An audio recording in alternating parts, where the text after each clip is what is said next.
I'm Anita McVeigh. We are going to continue now with our coverage of this tragic air crash in India, in Western India, the state of Gujarat, just moments after takeoff from Ahmedabad airport. It was bound for London Gatwick and had been due to arrive there after 6 p.m. local time today. So let's bring you right up to date with what we know about this. This passenger plane was, as I mentioned, en route from Ahmedabad in the west of India to London Gatwick and crashed shortly after takeoff. It was operated by Air India with a flight code AI-171.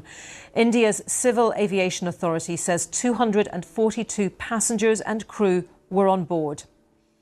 Well, we want to show you now some footage which shows the plane, we understand, still to be verified, as it was coming down in the centre of Ahmedabad city very shortly after takeoff. Let me just tell you, actually, I've just heard that this footage has indeed been verified.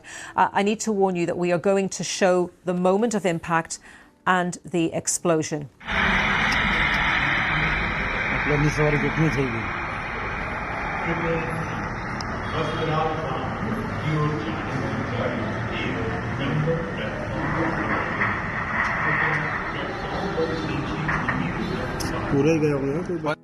And these pictures showing that huge fireball as the plane crashed just moments after takeoff.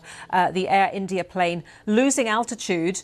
It was supposed to be taking off. It was supposed to be climbing, gaining altitude. But if you look at that video, you can clearly see that is not what happens. And it is quite low above those buildings before disappearing from view in that social media footage, and that large fireball after it goes out of view. Our reporter Roxy Gagdekar is at the crash site, and I spoke to him a short time ago.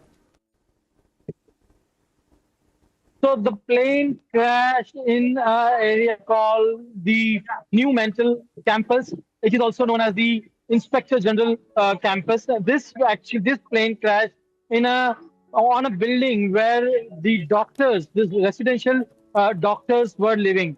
It is feared that more than very large number of doctors were there at their house when this plane crashed. So right now we don't know anything about how many people were there in the building when plane crashed.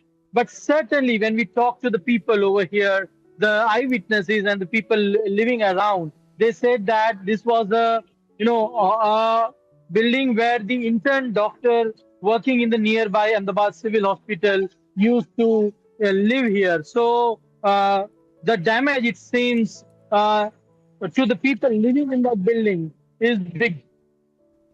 And are fires still burning in that area, or have fire crews managed to bring those under control? Yes, the fire are still, as you can hear the sound of the fire vehicles, this firefighting vehicles, they are constantly moving from one place to other. They are trying to, those of the fire since last 2 hours, but still the fire is going on. We saw some bulldozers being bought right now to remove the scrap so that the people who have died in this accident, their bodies can be taken out because with the help of this bulldozer. The scrap, it seems, is very large in amount because some walls, trees, and other structure has fallen down because of this crash.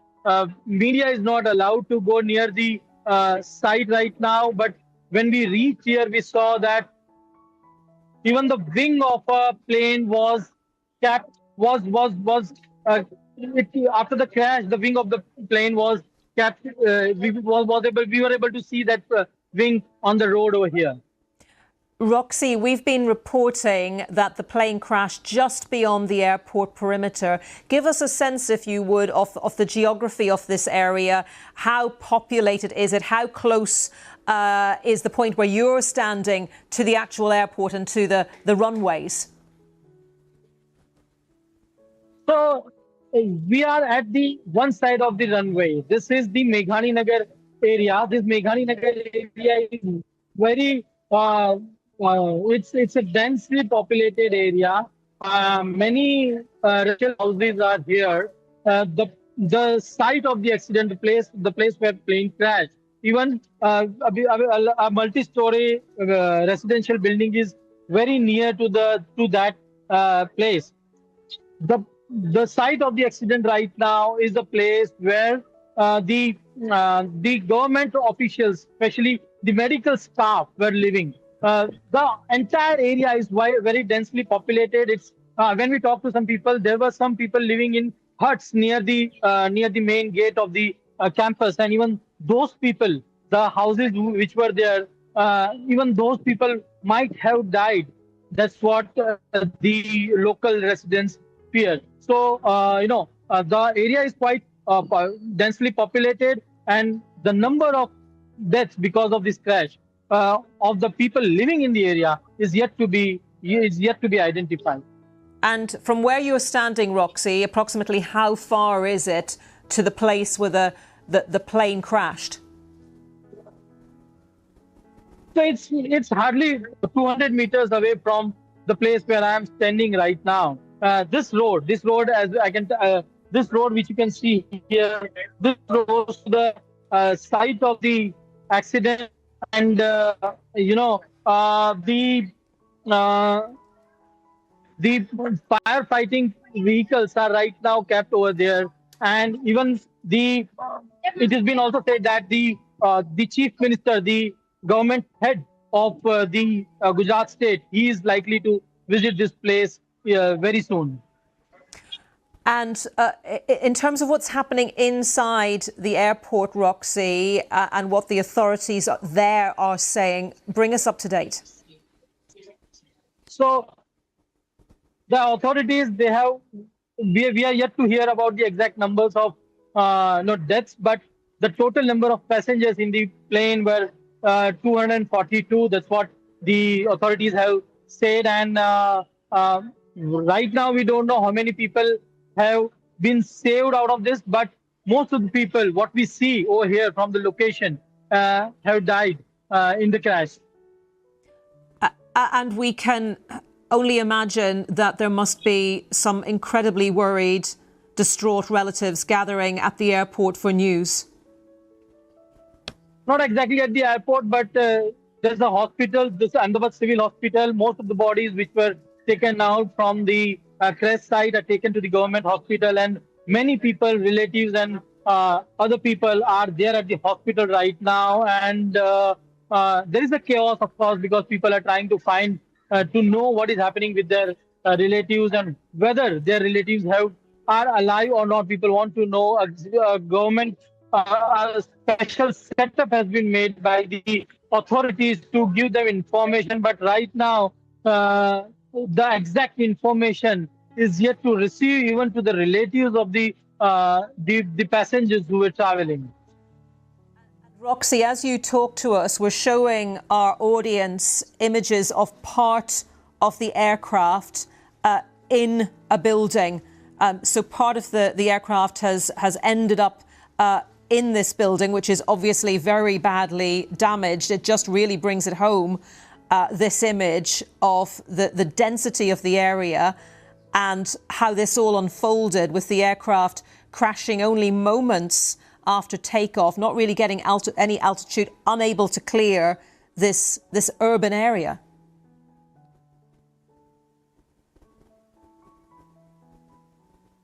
Can you hear me, Roxy? Yeah, it is difficult to clear this urban area because... Yes. Can you repeat the question? Sorry, I was not able to hear you. It was more an observation, Roxy, that as we look at these images of part of the aircraft lodged in a building, it really emphasises, doesn't it, how devastating this is, the plane coming down as it did within this residential area. Yeah, we talked to the witnesses. I was able to talk to some people who actually heard the loud sound. They say that it was almost like a thunderstorm and a huge thunderstorm.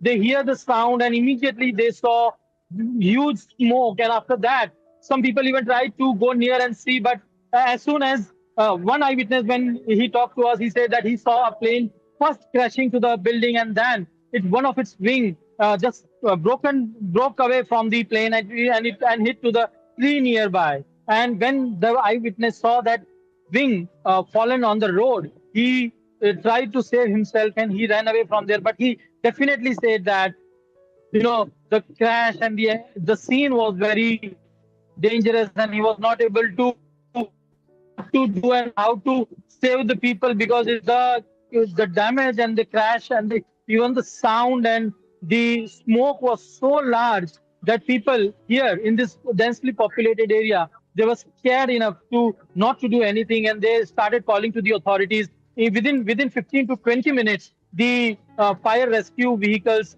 they came and they started the rescue operation. That's what most of the eyewitnesses who were present here, they told us. Yeah, what a horrific scene for rescuers to go to, and yet we've also seen reports of civilians rushing to the area as well to see if they could help. How many? You mentioned hospitals earlier, Roxy. How many hospitals are involved in this operation, looking after people who may have been injured on the ground and trying to treat them?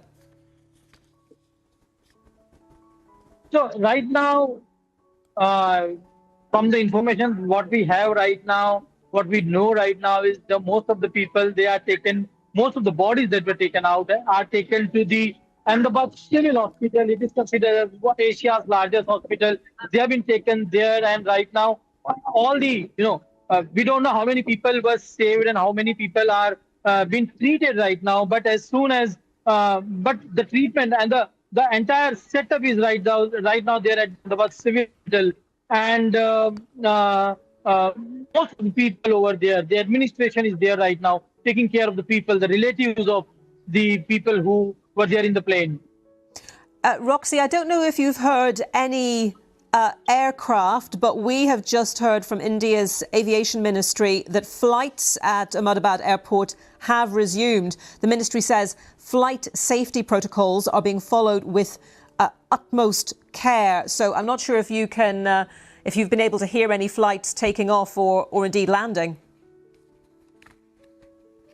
Well, right now at this stage, we're not able to say anything on this. How many, how has this crash has actually impacted the overall aviation traffic? It's difficult to say at this stage, but I'm sure we'll be able to tell you in some time. Give our audience a sense of how busy this airport normally is, Roxy. So Ahmedabad airport is Ahmedabad is a western city. It's one of the biggest city in the western part of the country, and it is connected to almost all parts of the world. This specific flight was flying to London. There are flights to London, America, Canada, and other parts in the Western world, as well as other parts of the world. So it remains very busy airport. It has two terminals, a domestic terminal as well as an international terminal. Domestic airport, Ahmedabad domestic airport, is connected to almost all the cities of India, and the international domestic also. It is called the Sardar Vallabhbhai Patel International Airport. This airport is one of the busiest airport in the western part, especially in the Gujarat state of India. And we've had a brief statement, haven't we, from Narendra Modi, the Indian Prime Minister. Gujarat is his home state. Tell us more about the reaction there, the political reaction that you've been hearing. So right now, Prime Minister Narendra Modi has also said about, has given his condolences message for this crash. And the Chief Minister of Gujarat State, Bhupendra Bhai Patel, he is about to visit here, and he will ensure that the rescue operation right now, which is going on, would take part, would happen properly. And along with that, I saw some political leaders over here. They also visited this place, and they tried to ensure that there is no fault in the rescue operation. So the political leaders over here, the state political leaders, they have tried to oversee the rescue operation over here. We can see people gathered behind you. I'm sure everyone there really in a state of shock at what has happened in their community. Tell us more about what they have been saying to you, Roxy. So the people over here, the residents, they were first of all, they were not able to understand initially when they hear the huge sound. They were not able to understand what has happened. But when they came out of their houses, they saw big black smokes around that campus, and they tried to go there and see. And they saw that there was huge fire. When we talked to many people over there, they were not able to understand what to do initially, but some of them did